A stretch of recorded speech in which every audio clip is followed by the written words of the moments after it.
Recognizes the gentleman from Puerto Rico, Mr. Pierluisi, for 5 minutes. Mr. Speaker, last week I spoke about Puerto Rico's mission to discard its status as a U.S. territory and to become a U.S. state. Today, I rise to inform my colleagues about the most recent phase of this mission. A brief word of background. Puerto Rico has been a territory since 1898. Its status is incompatible with the principles this nation strives to uphold at home and promotes abroad. There are 3.6 million American citizens in Puerto Rico. My constituents cherish their U.S. citizenship and have made countless contributions to this country in law, science, business, government, the arts, the armed services, and every other field of human endeavor. Yet, they cannot vote for president, have no U.S. senators, and send one delegate to the House who has a voice but no vote in this chamber.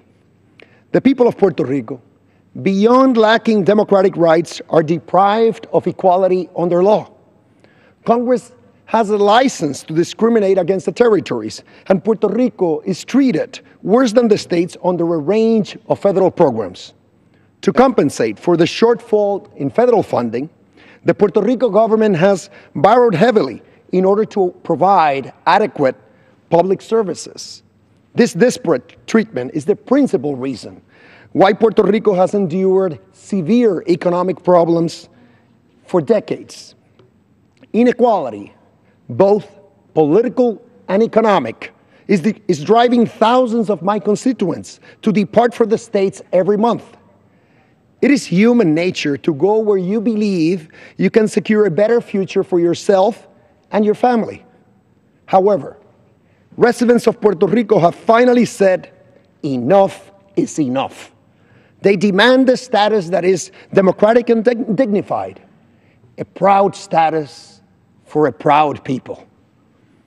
In a referendum organized by the local government in 2012, voters in Puerto Rico rejected territory status and expressed a clear preference for statehood. In response, Congress provided an appropriation of $2.5 million to fund the first federally sponsored vote in Puerto Rico's history, with the declared goal of resolving the territory status. This is the most significant step the federal government has ever taken to settle the status debate in Puerto Rico. I have proposed that the funding be used to hold a federally sponsored yes or no vote on whether Puerto Rico should be admitted as a state. Some have complained that Puerto Rico already voted for statehood and should not have to vote again. This argument is based on a fundamental misunderstanding of history and how Washington works. After expressing a strong desire for statehood in local referenda, the territories of Alaska and Hawaii each held federally sponsored yes or no votes on admission that led to statehood. If Puerto Rico wants to become a state, it must do the same. My proposal has broad congressional support. Since a bill I filed last Congress that endorsed this approach obtained 131 co-sponsors and led to the filing of an identical Senate bill. My proposal also has significant local support. Yesterday, in a remarkable display of unity and resolve, all 22 members of the statehood delegation in the Puerto Rico House and all 8 members of the statehood delegation in the Puerto Rico Senate introduced identical bills that propose to use the appropriation from Congress to conduct a federally sponsored vote on Puerto Rico's admission as a state.